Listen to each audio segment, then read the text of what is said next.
సాహితీ మిత్రులందరికీ హృదయపూర్వక నమస్కారాలు. ఉదయబాబు మాస్టర్ కథలు ఛానల్కు మీ అందరికీ శుభ స్వాగతం. ఈ రోజు ఈ కార్యక్రమంలో సీనియర్ కథా రచయిత శ్రీ కొత్తపల్లి ఉదయబాబు కళల నుంచి జాలువారిన లేడీ సింగర్ 52వ భాగం విందాం. అయితే ఆ భాగంలోకి వెళ్లబోయే ముందుగా 51వ భాగంలో చివరి వాక్యాలను ఒకసారి గుర్తు చేసుకుందాం. మనవాడికి పెళ్లి చేస్తే సుఖంగా సంసారం చేసుకుంటాడు, ఏమంటావు? తమలపాకులు తాంబూలంగా చుట్టిస్తున్న భార్యను అడిగారు శంకర శాస్త్రి గారు. నా బిడ్డకి దిష్టి కొట్టకండి, ఏదో చిన్నపిల్లాడు, వాళ్ళు వింటున్నారు కదా అని 4 మాటలు ఎక్కువ అవుతాడు, అర్థమైందా అన్నారావిడ భర్తని కోరగా చూస్తూ. ఆయన టీవీ ఆన్ చేసి అర్థమైంది అని ఆమె బుగ్గ చిదిమారు. ఆ తర్వాత ఏం జరిగిందో 52వ భాగంలో విందాము. మరి సీనియర్ కథా రచయిత శ్రీ కొత్తపల్లి ఉదయబాబు రచించిన లేడీ సింగర్ 52వ భాగం మీకోసం. మరునాటి ఉదయం శంకర శాస్త్రి గారు అమ్మాయిలిద్దరూ వేసవి సెలవుల నిమిత్తం రావడంతో వారిల్లు సందడిగా మారిపోయింది. శ్రీకృష్ణకి అయితే బోలెడు కాలక్షేపం దొరికేసింది పిల్లలతో. అప్పటి వరకు రోజు పనిలోకి వచ్చిన పని మనిషి రాముడు సరిగ్గా ఆ రోజు నుంచే రావడం మానేసింది. దాని అసలు పేరు రామలక్ష్మి. ముద్దుగా రాముడు అని పిలుస్తారు. చూడ్డానికి కొంచెం ఎత్తుపళ్లతో ఎదుటి వాళ్ళని నోరు తెరవకుండానే కరిచేటట్టుగా ఉన్న, పైకి ఎంతో సౌమ్యంగా నోట మాట బయటికి రాదు అన్నట్టుగా ఉంటుంది. కానీ నోరు విప్పిందంటే ఎంతటి మగాడైనా సరే పలాయనం చిత్తగించాల్సిందే. పిల్లలతో చదరంగం ఆడుతున్న శ్రీకృష్ణ దగ్గరికి శారదాంబ గారు వచ్చి అదెందుకు పనిలోకి రాలేదో తెలుసుకురా నాన్న అన్నారు. శ్రీకృష్ణ రాముడి ఇంటికి వచ్చాడు. ఏడ్జమ్మడిపోను, యాదవ సచ్చినోడు, అసలే నీరసంగా ఉన్న పిల్లని ఎన్ని గుద్దులు గుద్దేసిపోయాడో. సొంత తమ్ముడే మళ్ళీను. పిల్ల సొక్కుపడద్ది అనుకుని వీడికిచ్చి చేస్తే వీడి అనుమానం కోలా. 2 పిల్లలు పుట్టినా అనుమానమే. ఊరుకో తల్లి ఊరుకో, నా అమ్మ కదూ, నేను చెప్తాను కదా ఆడి సంగతి. శాస్త్రి మేస్టారు గారితో చెప్పినానంటే ఆడి తాత దిగిరావాలా. యాదవ సచ్చినోడు, చేసే పని లేదు, సిటికెడు సాయం లేదు, ఎదవన్నారు ఎదవాని. తన తాటాకు పాక మట్టి అరుగు మీద ఒళ్ళో తలపెట్టుకుని ఏడుస్తున్న కూతుర్ని సముదాయిస్తోంది రాముడు. శ్రీకృష్ణన్ చూస్తూనే కూతురికి కళ్ళు తుడిచి లోపలికి పంపేసి, ఏటి బాబు ఇట్టా వచ్చారు? 2 రోజుల నుంచి నేను రావడం లేదనా? ఆలస్యమే, నేను మా పాపతో వచ్చి చెబుదామనుకుంటున్నాను. ఒక అరగంటలో వచ్చేస్తాను బాబు, అమ్మగారికి చెప్పండి బాబు అంది రాముడు పాత సినిమాలో హీరోయిన్ల ఒక కాలు వంకరగా పెట్టి గోళ్లు గిల్లుకుంటూ. శ్రీకృష్ణ ఒకసారి రాముడి కేసు చూశాడు. వరి చేలో నారు నాటే నాటి నుంచి పంట చేతికొస్తే కోతకు తక్షణమే వెళ్లేదానిలా ఎప్పుడు సరిగ్గా మోకాళ్ళ వరకు గోచి చీర కట్టుతూనే ఉంటుంది రాముడు. తూర్పు వాళ్లకి మళ్ళీ ఒక పక్కకి కొప్పు పెట్టి జుట్టు ముడుచుకుంటుంది. కాళ్ళకి వెండి కడియాలు తళతళ మెసిపోతూ ఉంటాయి. పచ్చటి దెబ్బబండు రంగులో ఉంటుందేమో. ఆ వయసు మగాళ్ళందరూ ఆమె పెక్కలకేసి ఓ చూపు చూడకుండా వెళ్లరు. కానీ వాళ్ళు చూసినట్లు ఆమె గమనించిందో, వాడింటికి వెళ్లి వాడి పెళ్లంతో దాని మొగుణ్ణి తూర్పారబెట్టి వచ్చేస్తుందని తన తల్లి ఎన్నోసార్లు చెప్పగా వినడం గుర్తొచ్చి శ్రీకృష్ణ వెనుదిరిగాడు. ఇంటికి వచ్చి తల్లికి విషయం చెప్పి మళ్లీ పిల్లలతో ఆటలో మునిగిపోయాడు. 20 నిమిషాల్లోనే కూతురిని తీసుకొచ్చింది రాముడు. ఆమె ఎందుకు రాలేదు అన్న విషయం విన్న శారదాంబ గారికి మతిపోయింది. దీని పేరు ఝాన్సీ అమ్మ. వాళ్ళొట్టి అనుమానం ఉండకూడకమ్మా. వాడు ఇది ఒకే స్కూల్లో చదువుకున్నారు. ఇది 10 పాస్ అయింది, ఆడి పాస్ అవ్వలేదు. ఇది నా తమ్ముడికి మరదలు అని తెలియని ఎదవ ఎవడో దీనికి ప్రేమలేఖ రాసి ఆడికిచ్చే ధైర్యం లేక ఈ నిమ్మన్నాడంట. ఈడేమో అది నా కాబోయే పెళ్ళం, నరికేస్తాను నా కొడక అని చెప్పేసరికి ఆ అవతలోడు చదివే మానేశాడు. సరే కదా అని పెళ్లి చేస్తే శోభనున్నాడు మొదలు. ఆడెవడు? ఆడికి నువ్వెంత సనువీబోతే నీకు ప్రేమలేఖ రాశాడు? పెళ్లికి ముందు ఎంతకాలం జరిగింది ఈ భాగవతం అని గొలసేస్తే అన్ని దేవుళ్ల మీద ఒట్లు సత్య ప్రమాణికాలు అన్నీ చేశాక ఆడికి నమ్మిక కుదిరి 2 పిల్లల్ని కన్నాడు. ఏమనుకున్నాడు ఏమో, ఓ రోజు ఆడే దవాఖానాకి వెళ్ళిపోయి పిల్లలు పుట్టిన ఆపరేషన్ చేయించేసుకున్నాడు.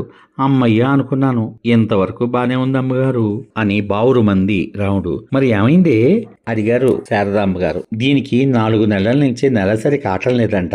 ఈ తింగరమాలకు అప్పుడే చెప్పొచ్చుగా. సావు కబురు సల్లగా మొన్న చెప్పింది. ఆ శనిగాడికి రేత్రి అయ్యేసరికి పెళ్ళం కావాలి. ఇదేమో కడుపు నొప్పు అని ఏడుపు. పొత్తి కడుపుకి రోజు కొబ్బరి నూనె మద్దనా చేస్తానే ఉన్నానమ్మగారు. కడుపులో కంతేమో అన్న అనుమానం. ఆడికి తెలియకుండా దాన్ని హాస్పిటల్లో చూపించాలమ్మగారు. అందుకే మీ సాయం అడుగుదామని బయలుదేరబోతుంటే అబ్బాయి గారు వచ్చేశారు. నా కూతుర్నెట్టాగైనా మీరే కాపాడాలమ్మా అని కళ్ళొత్తుకుంది రాముడు. సరే ఉండు, వైదేహితో నేను మాట్లాడతాను అని కృష్ణ ఫోన్ తీసుకుని మాట్లాడారు ఆవిడ. విషయమంతా విని సాయంత్రమే తీసుకురా శారదా, నేను వెయిట్ చేస్తూ ఉంటాను, మర్చిపోకు. మళ్ళీ నేను ఎల్లుండి రాత్రి తిరుపతి వెళ్తాను శారదా అన్నారావిడ కంగారుగా. ఫోన్ మాట్లాడాక రావుని అడిగారు శారదాంబ. నీ తమ్ముడు ఇప్పుడు ఎక్కడ ఉంటాడు? మిల్లులో మూటలు మోస్తూ ఉంటాడమ్మా. ఏమి? అంది రాముడు. నీ కూతుర్ని ఇక్కడే ఉంచు, నేను నీతో వస్తాను. నువ్వు వెళ్ళి అతన్ని నీ ఇంటికి తీసుకురా, నేను మాట్లాడతాను. నువ్వేం కల్పించుకోకు, అర్థమైందా? కృష్ణ, నాతో రానన్నా పనుంది అని కూతుళ్ళకి ఇంటి పని అప్పగించి కృష్ణతో రాముడింటికి బయలుదేరారు శారదాంబ గారు. అతను వచ్చాక, చూడబ్బాయ్, వేసవి సెలవులకి మా పిల్లలు మనవలు వచ్చారు. మా చిన్నమ్మాయి వాళ్ళ అత్తగారింటికి వెళ్తుంది. తన పిల్లల్ని చూసుకోవడానికి నీ భార్యని ఓ 10 రోజుల పాటు మా ఇంటికి పంపించాలి. ఈ 10 రోజులకి 5,000 ఇస్తాను, అర్థమైందా? మళ్ళీ నీ పిల్లాన్ని తీసుకొచ్చి నీకు భద్రంగా అప్పగిస్తాను. నిన్ను నీ పిల్లల్ని మీ అక్క చూస్తుంది, సరేనా? గద్దించినట్టే అడిగారు ఆవిడ. వాడు వెర్రిమొహం వేశాడు, ఏం చెప్పలేక. అట్టా ఎర్రిమొహం ఎత్తావేంట్రా? అంత పెద్దాము మన ఇంటికి వచ్చి అంత డబ్బిచ్చి నీ పిల్లాన్ని 10 రోజుల తర్వాత పండులో అప్పగిస్తానంటుంటే ఏ నీకు బాధ? అడిగింది రాముడు. అది కాదక్క, 10 రోజులంటే నసిగాడు అతను. నీకేటి బాధ? రాక రాక అమ్మగారు వచ్చి గుమ్మంలో నిలబడి అడుగుతా ఉంటే అలా టిక్కుపోతావేటి? నీ నెల జీతమే 3,000, అది తిప్పి తిప్పి ఇస్తాడు ఆ మిల్లు ఓనేరు. 5,000 ఇస్తానంటే నీకు బాధగా ఉంది. ఇంకో పిల్లని చూస్తా నాగనమ్మా. వసే సుబ్బి అని అరవబోయింది రాముడు. సరేనమ్మా, మీ ఇష్టం. మరి ముందు కొంత డబ్బు. మళ్ళీ నసిగాడు అతను. లేదు, 10 రోజులు అయ్యాక 5,000 నీ పిల్లల పేర పోస్టాఫీసులో వేసి ఆ పుస్తకం ఇస్తాను. వద్దంటే చెప్పు, వెళ్ళిపోతాను అన్నారు శారదాంబ గారు. సరేనమ్మా, మీ ఇష్టం. ఇంతకీ నా పెళ్ళమేది? అడిగాడు అతను. ఇంకో గంటలోనే ప్రయాణం. మా అమ్మాయి దగ్గర ఉంచొచ్చాను, వస్తావా మీ ఆవిడని చూసుకోవడానికి? అడిగారు ఆవిడ. వద్దులే అమ్మా, జాగ్రత్తగా చూసుకోండి, నేను పనిలోకి వెళ్ళొచ్చా? మళ్ళీ ఓనర్ తిడతాడు అన్నాడు అతను. నీతో నాకు ఇంక పనేం లేదు, వెళ్ళు. రావే రాముడు అని శారదాంబ గారు ఇంటికి వచ్చేశారు. సాయంత్రం ఝాన్సీని తీసుకుని హాస్పిటల్కి వచ్చారు, మగతోడు అవసరమైన శ్రీకృష్ణతో సహా. వైదేహి ఝాన్సీని పరిశీలించి శారదాంబ గారిని పిలిచారు. నా అనుమానం నిజమే శారదా, తనకి 7 నెలల గర్భిణి. విషయం విన్న శారదాంబ గారు అవాక్కైపోయారు. అదేమిటే, వాడికి వేసక్టమీ ఆపరేషన్ అయిపోయిందిట అన్నారు స్నేహితురాలతో. అయితే పిల్లలు పుట్టకూడదా? అంది వైదేహి నవ్వి. ఎలా? వాడి ఆపరేషన్ సక్సెస్ కాలేదు. లక్షలో 1-2 ఇలా ఫెయిల్యూర్ అవుతూ ఉంటాయి అన్నారు వైదేహి. మరి ఇప్పుడేం చేయాలి అన్నారు శారదగారు కంగారు పడిపోతూ. బిడ్డ కూడా తయారైపోయి 1 నెల అయిపోయింది. ఇంకో 4 రోజుల్లో 8వ నెల కూడా వస్తుందన్న అనుమానం అన్నారు వైదేహి. ఏం చేద్దాం? నా పని మనిషి దానికి నెలసరి రావటం లేదంటే కడుపులో గడ్డ పెరుగుతోందని అనుకుంది. వాడసలే అనుమానం వెధవా, మధ్యాహ్నమే పెళ్ళాన్ని చితక్కొట్టేశాడట అన్నారు శారదగారు. ఏం చేసేదే ఉంది? బిడ్డని కనడమే మార్గం. ముందు ఈ విషయం వాళ్ళ అమ్మకి చెప్పు, ఈ లోపుగా నేను ఓపి చూస్తూ ఉంటాను అని వైదేహి అన్నాక శారదాంబ గారు రాముడి దగ్గరికి వచ్చారు. రాముడిని దూరంగా తీసుకెళ్లి విషయం చెప్పారు. విషయం వింటూనే తల పట్టుకుంది రాముడు. అమ్మగారు, దాని బతుకు బుగ్గైపోయినాదమ్మా. ఈ విషయం తెలిస్తే ఆడు పశువైపోతాడు. ఆడిని అప్పుడు నేను కూడా ఆపలేను అని శోకన్నాలు మొదలెట్టింది.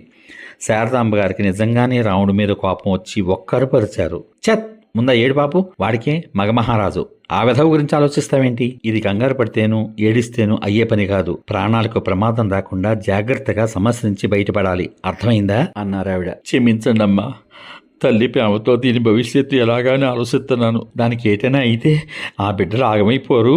ఉబికి వస్తున్న కన్నీళ్లను ఒత్తుకుంది రాముడు. తింగర్దానా, నేను బిడ్డల తల్లినే.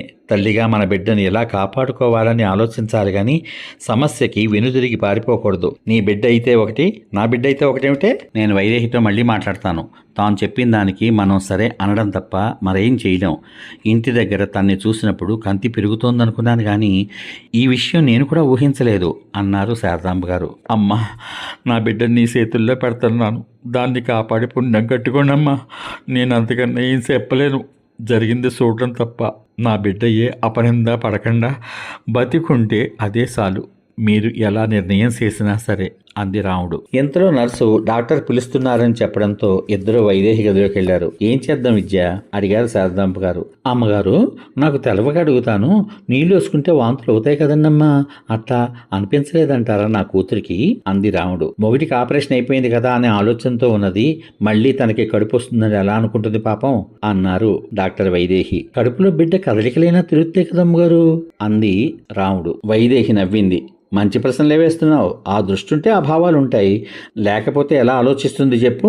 ఈ సమస్యకి ఒకటే పరిష్కారం శారదా అన్నారు వైదేహి. ఏమిటి వైదేహి అది అడిగారు శారదమ్మ గారు. ఇంకో 4 రోజుల్లో 8వ నెల వచ్చేస్తోంది. 7వ నెలలోనే తప్పుడు నిప్పులు వచ్చి బిడ్డను కనేస్తూ ఉంటారు చూసావా, అలా డెలివరీ ఇంజెక్షన్ చేస్తే బిడ్డ బయటికి వచ్చేస్తుంది. కాకపోతే నీ కూతురు నొప్పులు పడాలి. అందుకు నీకు ఇష్టమేనా? రావుణ్ణి అడిగారు వైదేహి గారు. మరి బిడ్డ బతికితే ఎలా అమ్మగారు భయంగా అంది రాముడు. ఆ మాటకి మొహాలు చూసుకున్నారు శారద, వైదేహి. వైదేహి భావం అర్థం చేసుకున్న శారదాంబ గారు కళ్ళతోనే అంగీకారం తెలపడం చూసి వైదేహి రాముడితో అంది, బిడ్డ బతకత మరి, పెద్ద ప్రాణం మాత్రం తీరిక పడిపోతుంది. బిడ్డ పుడితే దాన్ని చంపి మేము సావాలా?